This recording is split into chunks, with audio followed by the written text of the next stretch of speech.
Welcome to only IAS. स्वागत है आप सभी लोगों का प्रीलिम बूस्टर न्यूज डिस्कशन में। आज 7 जुलाई 2022 है, तो आइए देख लेते हैं कि ऐसे कौन से इंपॉर्टेंट आर्टिकल्स हैं जो आज हमें कवर करने हैं। हमारा first article large hadron collider के बारे में है। यूरोपियन न्यूक्लियर रिसर्च सेंटर यानी कि सर्न के जो साइंटिस्ट हैं, उन्होंने अभी हाल ही में 3, इसके पहले तक जिनके बारे में जानकारी नहीं थी, ऐसे 3 सब अटोमिक पार्टिकल्स को खोज निकाला है जब वो स्टडी कर रहे थे लार्ज हैड्रॉन कोलाइडर के ऊपर। सर्न के जो साइंटिस्ट हैं, उन्होंने इस दौरान नए टाइप्स खोजे हैं पेंटाक्वार्क और टेट्राक्वार्क के। मुझे पूरी उम्मीद है कि ये कॉन्टेक्स्ट आपको बिल्कुल समझ में नहीं आया होगा कि एग्जैक्टली किसने खोजा है और क्या खोजा है। देखिए, सबसे पहले तो आप ये समझ लीजिए कि जो स्टडी की जा रही थी वो लार्ज हैड्रॉन कोलाइडर पे की जा रही थी। तो ये लार्ज हैड्रॉन कोलाइडर क्या है, ये पहला बेसिक सवाल होगा। इसके दौरान मैं आपको कुछ क्वार्क्स के बारे में बता दूंगा, हैड्रॉन के बारे में हम जान लेते हैं। यहाँ पे देखिए 3 शब्द हैं, लार्ज हैड्रॉन कोलाइडर। लार्ज का मतलब होता है बड़ा और कोलाइडर का मतलब होता है कुछ ऐसा जो किसी दो चीज को आपस में टकराए, कोलाइड करवाए। अब यहाँ पे ये तो क्लियर हो गया कि कुछ ऐसा है जो बहुत बड़ा है और वहां पे हम कुछ चीजों को आपस में टकराते हैं, तभी तो कोलाइडर है। तो लार्ज और कोलाइडर तो हो गया। बड़ा सवाल ये है कि आखिर हम वहां पे आपस में क्या टकरवाते हैं। तो वहां पे जो टकराई जाने वाली चीज है दैट इज हैड्रॉन। अब आपको ये समझना होगा कि हैड्रॉन क्या होते हैं। यही फंडामेंटल आप समझ लेंगे तो आपको ये पूरा आर्टिकल बड़े आराम से समझ में आ जाएगा। आपने बेसिक फिजिक्स में पढ़ा होगा कि जो एक एटॉम होता है उसमें आपको 3 पार्टिकल्स मिलते हैं और वो होते हैं इलेक्ट्रॉन, प्रोटॉन और न्यूट्रॉन। अगर आप इलेक्ट्रॉन, प्रोटॉन और न्यूट्रॉन को लार्जली क्लासीफाई करना चाहें तो 2 कैटेगरी में क्लासीफाई कर सकते हैं। एक होता है हेड्रॉन, ठीक है, एक कैटेगरी होती है हेड्रॉन की और दूसरी कैटेगरी होती है लेप्टॉन की। अब यहां पर देखिए, ये इतना टेक्निकल है नहीं। जो भारी पार्टिकल्स होते हैं उन्हें हेड्रॉन में क्लासीफाई किया जाता है, जो हल्के पार्टिकल्स होते हैं उन्हें लेप्टॉन में क्लासीफाई किया जाता है। इलेक्ट्रॉन के अलावा इसमें जो कई तरीके के न्यूट्रिनोज होते हैं, टाउ होता है, वो भी लेप्टॉन में ही आते हैं। तो यहां पर हम देख रहे हैं कि एक एटॉम में जो इलेक्ट्रॉन, प्रोटॉन और न्यूट्रॉन है, उनमें प्रोटॉन और न्यूट्रॉन जो कि कंपैरेटिवली भारी होते हैं, उन्हें हेड्रॉन की कैटेगरी में डाला जाता है और इलेक्ट्रॉन को हम डालते हैं लेप्टॉन की कैटेगरी में। अब आपको ये समझ में आ गया कि ये जो लार्ज हैड्रॉन कोलाइडर है, वहां पर अगर हम हैड्रॉन को कोलाइड करवा रहे हैं तो या तो प्रोटॉन या तो न्यूट्रॉन को कोलाइड करवा रहे होंगे। एक्चुअली में हम यहाँ पे प्रोटॉन्स को कोलाइड करवाते हैं। अब ये कॉन्टेक्स्ट हमें एकदम क्लियर हो गया कि जो लार्ज हैड्रॉन कोलाइडर है, वहां पे हम हैड्रॉन को कोलाइड करवाते हैं, आपस में टकराते हैं और स्टडी करते हैं। तो हैड्रॉन होते हैं भारी पार्टिकल्स। भारी पार्टिकल्स में जो एक एटॉम होता है उसमें प्रोटॉन और न्यूट्रॉन आते हैं। तो लार्ज हैड्रॉन कोलाइडर में हम प्रोटॉन्स को आपस में टकरवाते हैं और टकराने के बाद उनको स्टडी करते हैं, देखते हैं कौन से सब एटॉमिक पार्टिकल्स निकल के आ रहे हैं जिनसे हमें उम्मीद होती है कि हो सकता है जो हमारा ये पूरा मैटर है, ये यूनिवर्स है, वो बना हो। उसे स्टडी करने के उद्देश्य से इन पार्टिकल्स को या प्रोटॉन्स को आपस में टकराया जाता है इस हैड्रॉन कोलाइडर में। अब यहां पर देखिए, अगर आप इस हैड्रॉन को फर्दर क्लासीफाई करना चाहें, अगर आप इस हैड्रॉन को फर्दर तोड़ते हैं तो आपको मिलते हैं क्वार्क्स। मतलब क्वार्क्स जो होते हैं वो हैड्रॉन्स के या जो पार्टिकल्स हैं, ये प्रोटॉन और न्यूट्रॉन, उनके नीचे के पार्टिकल्स होते हैं। आप इनको सब एटॉमिक पार्टिकल्स बोल सकते हैं क्वार्क्स को। अक्सर 2 या 2 से अधिक या 3 क्वार्क्स मिलके एक हैड्रॉन बनाते हैं। जैसे कि प्रोटॉन एक काइंड ऑफ हैड्रॉन है, तो 3 क्वार्क्स मिलके एक प्रोटॉन बना देते हैं। अभी इन्होंने क्या ढूंढा, इन्हें मिला है एक पेंटाक्वार्क और 2 टेट्राक्वार्क। ये जो पेंटाक्वार्क है, इसमें जो पार्टिकल मिला है उसमें 5 क्वार्क्स है। मतलब ये 5 क्वार्क्स मिलके एक सब एटॉमिक पार्टिकल बना हुआ है। और यहां टेट्राक्वार्क में हमें 2 ऐसे पार्टिकल्स मिले हैं जिनमें 4 क्वार्क्स हैं। तो क्वार्क्स क्या होते हैं आपको ये समझ में आ गया। हेड्रॉन के नीचे की यूनिट क्वार्क होती है। जब हेड्रॉन्स को तोड़ा जाता है तो वो क्वार्क्स में मिलते हैं। तो इतना फंडामेंटल अगर आपको क्लियर हो गया तो बाकी की बातें आपको एकदम आराम से समझ में आ जाएंगी। तो सर्न के साइंटिस्ट ने वो स्टडी कर रहे थे, प्रोटॉन्स को कोलाइड करवाया, तो उन्हें कुछ नए ऐसे पार्टिकल्स मिले जिसके बारे में उन्हें पहले जानकारी नहीं थी। वो पेंटाक्वार्क और टेट्राक्वार्क हैं। मतलब वो ऐसे पार्टिकल्स हैं जिनमें 5 क्वार्क हैं या फिर 4 क्वार्क हैं। इसके बारे में उन्हें पहले जानकारी नहीं थी। तो ये तो आपने लार्ज हैड्रॉन कोलाइडर के बारे में फंडामेंटल समझे और जो नई स्टडी में निकल के आया है वो आपने समझ लिया। लार्ज हैड्रॉन कोलाइडर की बात करें तो एक बहुत ही जाइंट कॉम्प्लेक्स मशीन है ये, जिसमें कई सारे छोटे छोटे बिल्डिंग ब्लॉक्स हैं जहाँ पे स्टडी की जाती है, रिसर्च की जाती है। ये जो पूरी मशीन है लार्ज हैड्रॉन कोलाइडर, ये 27 किलोमीटर लंबे एक ट्रैक लूप में है। ट्रैक लूप मतलब ये कुछ ऐसे सर्किल में है जो कि 100 मीटर जमीन के अंदर है।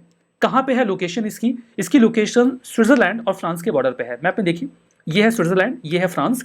यहां पर जो आप एक सर्किल देख रहे हैं ये है LSC, एक सर्किल में बनाया गया है और इसी के नीचे रिसर्चेस होती हैं। थोड़ा सा और क्लोज कर देते हैं तो देखिए, ये स्विट्जरलैंड का एरिया है, ये फ्रांस का है और यहाँ पर ये LSC जमीन के नीचे ऐसे सर्किल के फॉर्म में बनाई गई है। और यहीं पर जो पार्टिकल्स हैं उनको लाइट की स्पीड से टकराया जाता है। प्रोटॉन्स को लाइट की स्पीड से हम टकरवाते हैं। थोड़ा सा और क्लोज में आप देखेंगे तो ये जमीन के नीचे कुछ ऐसा दिखेगा। इसमें कई सारी छोटी छोटी लैब्स हैं, जैसे यहाँ पे एटलस है, यहाँ पे एलिस है जहाँ पे स्टडी की जाती है, यहाँ पे सीएमएस है, यहाँ पे जो भी कोलिजन वगैरह होते हैं उनकी स्टडी की जाती है। तो ये मैप में आपने समझ लिया है। यहाँ पर देखिए इसे बनाया गया सर्न के द्वारा, European organisation for nuclear research. Actually में सर्न आपको लग रहा होगा कि इसका शॉर्ट फॉर्म लग नहीं रहा है, ये फ्रेंच एक्रोनिम है। इसे 1998 से लेकर 2008 के बीच में लगभग 10,000 साइंटिस्ट ने दुनिया भर के मिलकर बनाया। सिग्निफिकेंस ये है कि दुनिया का सबसे बड़ा और सबसे पावरफुल पार्टिकल एक्सेलरेटर है, जहां पे पार्टिकल्स को आपस में टकराया जाता है। एक्सपेरिमेंट जो एलएससी का होता है, एटलस इसका सबसे बड़ा general purpose particle detector experiment है, जहां पे स्टडी होती है। एटलस की लोकेशन मैंने आपको यहाँ पे दिखाई थी, देखिए ये एटलस है, यहाँ पे रिसर्चेस बहुत लार्जली की जाती है। तो एलएससी को बनाया किसने है? इसे बनाया गया है सर्न के द्वारा, European organisation for nuclear research. इसका फ्रेंच एक्रोनिम है सर्न।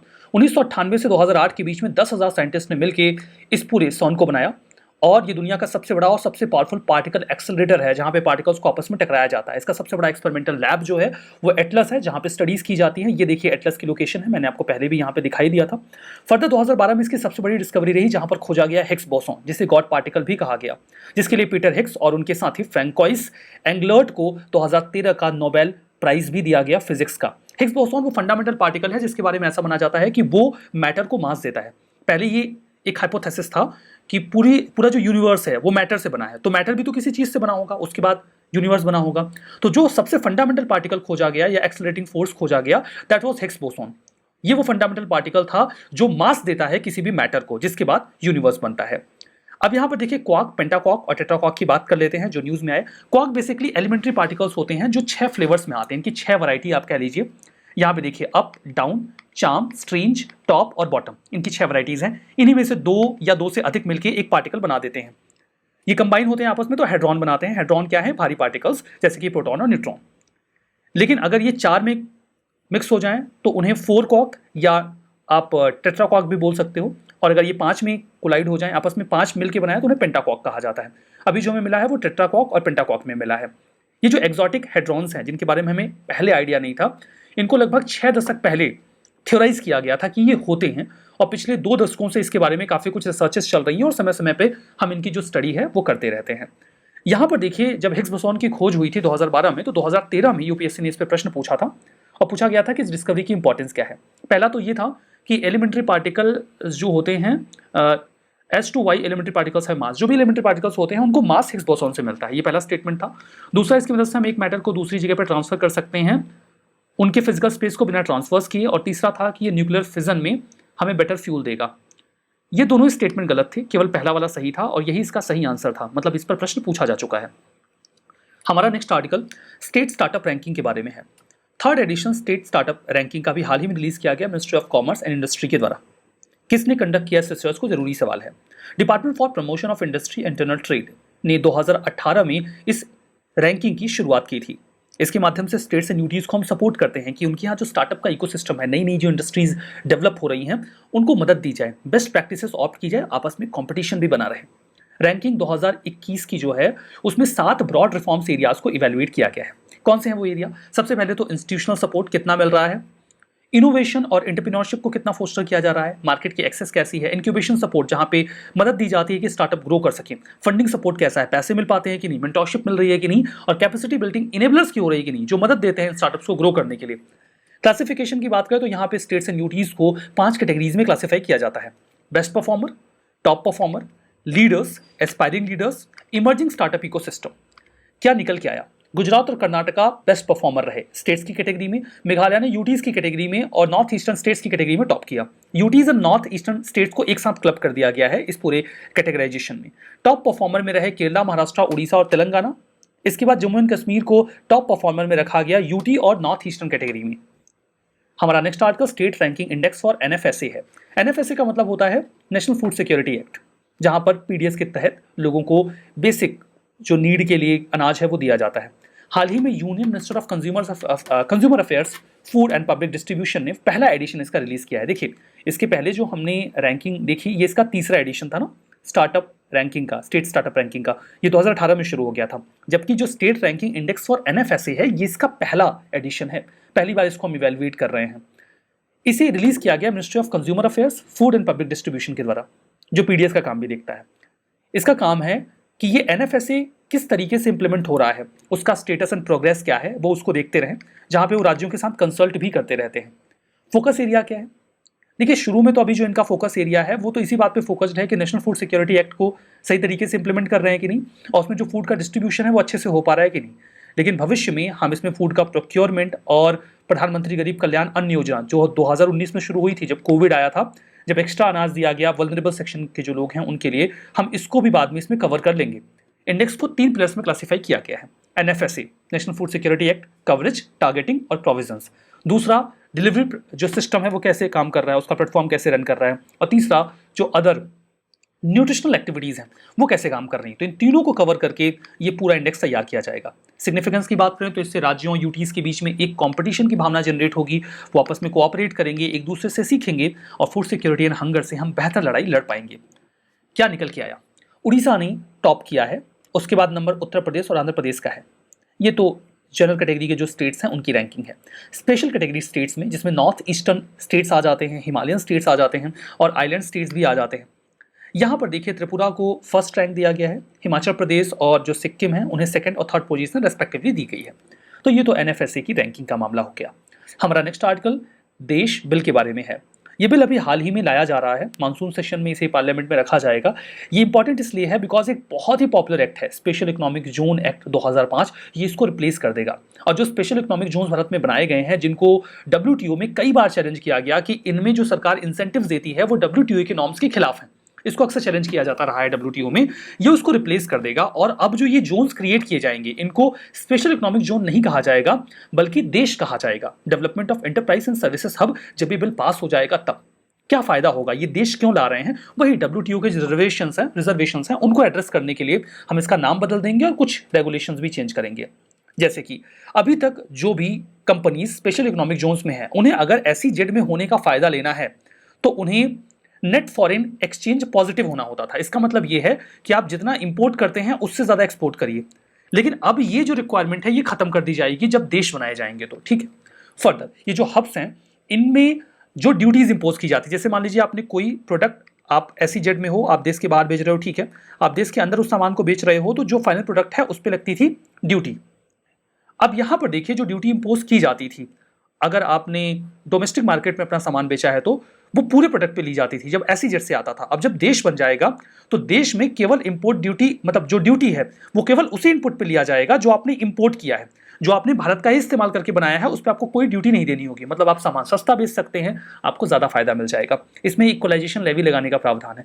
मान लीजिए आप देश के भीतर ही सामान बेच रहे हो, आपको बहुत सारे इंसेंटिव्स मिलेंगे, देश जो हब बनाया जाएगा तो अपना सामान सस्ता बेच सकते हो।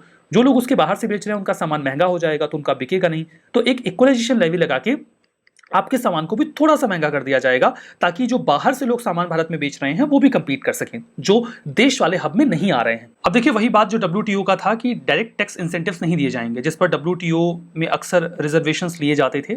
हमारा जो एसईजेड का मामला था उसके लिए, तो ये मामला भी हटा दिया गया है। हमारा जो नेक्स्ट आर्टिकल है वो बन्नी ग्रासलैंड के बारे में है, बन्नी घास के मैदान। ये गुजरात में है। गुजरात का जो फॉरेस्ट डिपार्टमेंट है उन्होंने प्लान किया है कि वो 10,000 हेक्टेयर का जो बन्नी ग्रासलैंड है उसको रिस्टोर करेंगे आने वाले 1 दशक में। अच्छी बात है। जो बन्नी ग्रासलैंड है, ये जो ग्रेट रन ऑफ कच्छ है गुजरात का, वहीं पर लोकेटेड है। ये लोकेशन देखिए मैप में दिखाई गई है, ग्रीन कलर के एरिया को। यहाँ पे वेटलैंड और ग्रासलैंड दोनों का इकोसिस्टम है। इसे प्रोटेक्टेड फॉरेस्ट 1955 में डिक्लेयर किया गया, इंडियन फॉरेस्ट एक्ट ऑफ 1927 के तहत। यहाँ पर देखिए एक सेंसिटिव सॉइल इकोलॉजी है, बहुत ही बढ़िया है, यूनिक है, इसको समझिए। जैसे ऊपर सॉफ्ट सॉइल है, अब सॉफ्ट सॉइल है तो ऊपर वेजिटेशन उग जाएगा। जो नॉर्मल सॉइल है आप वो बोल सकते हो या स्वीट सॉइल बोल सकते हो, ये ठीक है। लेकिन अगर आप 2-3 मीटर बिलो जाओगे, नीचे जाओगे, तो यहाँ पे आपको सलाइन सॉइल मिलेगी। अगर किसी भी तरीके से कोई डिस्टर्बेंस होता है तो ये जो सलाइन सॉइल है वो ऊपर आ जाएगी, और अगर ये सलाइन सॉइल ऊपर आ गई तो जो पूरा इकोसिस्टम है वो खत्म हो जाएगा, क्योंकि सलाइन सॉइल में तो जो ग्रासलैंड्स हैं वो सर्वाइव कर नहीं पाएंगे। तो बहुत ही यूनिक सा इकोसिस्टम है, एक इकोलॉजी है, मतलब ऊपर स्वीट सॉइल और उसके नीचे सलाइन सॉइल। मालधारीज, ये एक हर्ट्समैन कम्युनिटी है, ट्राइबल कम्युनिटी है, जो बन्नी ग्रासलैंड के एरिया में रहती है। जो लास्ट रिमेनिंग इनहैबिटेट है ये भारत का चीता में, उसके तौर पे भी इसे याद किया जाता है, और हो सकता है आने वाले समय में चीता को यहाँ रीइंट्रोड्यूस भी किया जाए। यहाँ पे देखिए कई सारे थ्रेट्स हैं बन्नी ग्रासलैंड को। अनकंट्रोल्ड ग्रेजिंग की जाती है, एक प्रकार का एक्सोटिक ट्री स्पीसीज है, प्रोसोपिस जूलीफ्लोरा, उसके बढ़ने की वजह से यहाँ की इकोलॉजी डिस्टर्ब होती है। डैम कंस्ट्रक्ट किए जा रहे हैं रिवर पे जो बन्नी से होकर गुजरती है, पानी नहीं मिलेगा तो ग्रासलैंड सर्वाइव कैसे करेगा, वेटलैंड कैसे सर्वाइव करेगा, और अक्सर ड्रॉट्स आते रहते हैं और सॉइल की जो सैलिनिटी है वो भी बढ़ रही है, तो भी इकोलिज्म जो इकोलॉजी है वो प्रभावित होगी। हमारा जो नेक्स्ट आर्टिकल है वो क्रिटिकल मिनरल्स के बारे में है। इंडिया ऑस्ट्रेलिया आपस में कोऑपरेट कर रहे हैं, क्यों? ताकि क्रिटिकल मिनरल्स में एक दूसरे की नीड्स को फुलफिल कर सके, क्योंकि क्रिटिकल मिनरल्स को लेकर चाइना का डोमिनेंस है लगभग हर देश में देखा जाए तो उसे काउंटर करने के लिए इंडिया ऑस्ट्रेलिया यहाँ पे कोऑपरेट कर रहे हैं। अब ये क्रिटिकल मिनरल क्या होते हैं? क्रिटिकल मिनरल का मतलब ये है ऐसा मिनरल जो बहुत जरूरी हो। अब एक बात और समझिए आप कि क्रिटिकल मिनरल हर देश के लिए अलग अलग हो सकता है। मतलब एक मिनरल को हो सकता है इंडिया क्रिटिकल मानता हो और यूएसए क्रिटिकल ना मानता हो। ये तो इस चीज पर डिपेंड करता है ना कि वो मिनरल आपके लिए कितना जरूरी है। अब क्रिटिकल मिनरल होता क्या है, आप ऐसे समझ लीजिए कि क्रिटिकल मिनरल एक ऐसा एलिमेंट होता है जो बिल्डिंग ब्लॉक हो।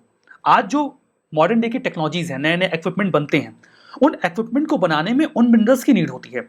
अब बात यह है कि जो इक्विपमेंट आपके यहां ज्यादा जरूरी है उसको बनाने वाले मिनरल्स आपके लिए क्रिटिकल होंगे, और जो दूसरे देश में इक्विपमेंट ज्यादा जरूरी हैं, टेक्नोलॉजी ज्यादा जरूरी हैं, उनको बनाने वाले मिनरल्स उनके यहां क्रिटिकल होंगे। तो क्रिटिकल मिनरल अलग अलग देश के लिए अलग अलग हो सकते हैं। जनरल सी बात है, कई सारे जो टेक्नोलॉजिकल इक्विपमेंट हैं उनको बनाने के लिए इस्तेमाल होने वाले minerals in general critical mineral माने जाते हैं। जनरली ऐसे मिनरल्स होते हैं ये जिनका कोई वायबल सब्स्टिट्यूट नहीं होता, मतलब वो चीज बनेगी तो उसी से बनेगी, और अगर उनके सप्लाई चेन को डिसरप्ट कर दिया जाए तो फिर आप वो इक्विपमेंट बना ही नहीं पाएंगे। ये मिनरल्स ऐसे होते हैं जिनका इस्तेमाल हर जगह हो रहा है, मोबाइल फोन्स, कंप्यूटर की batteries, electronic vehicles, green technology से सोलर पैनल या विंड टर्बाइंस, इसको बनाने में इन मिनरल्स का इस्तेमाल हो रहा है। एरोस्पेस, कम्युनिकेशन, डिफेंस इंडस्ट्री में भी इसका इस्तेमाल हम कर रहे हैं। Fighter jets, drones, radio sector में, सेट्स में क्रिटिकल इक्विपमेंट बनाने में हम इस मिनरल का इस्तेमाल कर रहे हैं। सोचिए अगर ये मिनरल्स चाइना से अगर इसकी सप्लाई हो रही है, चाइना ने ब्लॉक कर दिया, तो आप कहां से बनाओगे, क्योंकि इसका सब्स्टिट्यूट तो होता ही नहीं है। वही बात कि अलग अलग देश के लिए क्रिटिकल मिनरल अलग अलग होते हैं। अब कुछ बहुत ही कॉमन है जो लगभग सभी के लिए क्रिटिकल ही होते हैं, जैसे ग्रेफाइट, लिथियम और कोबाल्ट। इसका इस्तेमाल इलेक्ट्रॉनिक व्हीकल्स की बैटरी बनाने के लिए किया जाता है। रेयर अर्थ जिनसे हम मैग्नेट बनाते हैं, सिलिकॉन जिसका इस्तेमाल चिप और सोलर पैनल्स के लिए किया जाता है। अब ये क्रिटिकल है, अगर ये इनकी सप्लाई रुक जाएगी तो फिर आपकी ये पूरी इंडस्ट्री प्रभावित हो जाएगी। India Australia critical mineral investment partnership पे काम करेंगे, जहां पे इंडिया को वाइबल लिथियम और कोबाल्ट मिल जाए ऑस्ट्रेलिया से। इसका अश्योरेंस देगा ऑस्ट्रेलिया। ये पूरा अभी तक का तो प्लान है, ताकि इंडिया क्लीन एनर्जी की ओर अपना जो ट्रांजिशन है वो आसानी से कर सके। हमारा नेक्स्ट आर्टिकल फील्ड्स मेडल के बारे में है। यूक्रेनियन मैथमेटिशियन मैरियाना वियाजोस्का, इन्हें अभी हाल ही में फील्ड्स मेडल दिया गया है। ये इंपॉर्टेंट इसलिए है बिकॉज यूक्रेन और रशिया की लड़ाई चल रही है, तो यूक्रेन से अगर किसी व्यक्ति को ये मेडल दिया जा रहा है तो सिग्निफिकेंट है। वो इकोल पॉलिटेक्निक फेडरल दे लॉजाने जो स्विट्जरलैंड में है, वहां पर काम कर रही थी मैथमेटिक्स के लिए। 4 रिसिपिएंट हैं जिनमें एक ये हैं 2022 की फील्ड्स मेडल के लिए। इसे मैथमेटिक्स का नोबेल प्राइज भी कहा जाता है। इसे इंटरनेशनल मैथमेटिकल यूनियन IMU देता है, जो कि एक प्रकार का नॉन गवर्नमेंटल इंटरनेशनल ऑर्गेनाइजेशन है, नॉन प्रॉफिट साइंटिफिक ऑर्गेनाइजेशन है। मेडल 4 साल में एक बार दिया जाता है। 40 साल से कम उम्र का होना चाहिए या होनी चाहिए वो मैथमेटिशियन जिन्होंने बहुत अच्छी अचीवमेंट हासिल की हो मैथमेटिक्स में। 14 कैरेट का गोल्ड का एक मेडल होता है और 15,000 कैनेडियन डॉलर दिए जाते हैं कैश में। इंडियन ओरिजिन के विनर्स की बात करें तो अभी तक 7 मैथमेटिशियंस को 1936 से लेकर अभी तक ये फील्ड मेडल दिए गए हैं। 2018 में अक्षय वेंकटेश को ये मेडल मिला था और 2014 में मंजुल भार्गवा जी को ये मिला था। Department of mathematics Princeton university में काम करते थे, उन्हें ये मेडल मिला था। रिवीजन करते हैं। State startup ranking NITI Aayog release करता है, शुद्ध रूप से गलत है। हमने अभी इसको समझा स्टेट स्टार्टअप रैंकिंग में कि इसे रिलीज किया जाता है डिपार्टमेंट फॉर प्रमोशन। देखिए इसे रिलीज किया है basically ministry of commerce and industry ने, प्रिपेयर किया था DPIIT ने। यहाँ पे दूसरा है state ranking index for NFSA। Orissa top states में रैंक में आया है, टॉप स्टेट्स में, तो ये सही है। LHC इसे नासा ने बनाया 1998 से 2008 के बीच में, गलत है। इसमें 10,000 साइंटिस्ट इन्वॉल्व थे जो अलग अलग देशों से थे। पन्नी ग्रासलैंड वेस्ट बंगाल में है, गलत है, ये गुजरात में है। तो हमारा आज का सेशन तो यहाँ पे समाप्त होता है। बहुत बहुत धन्यवाद।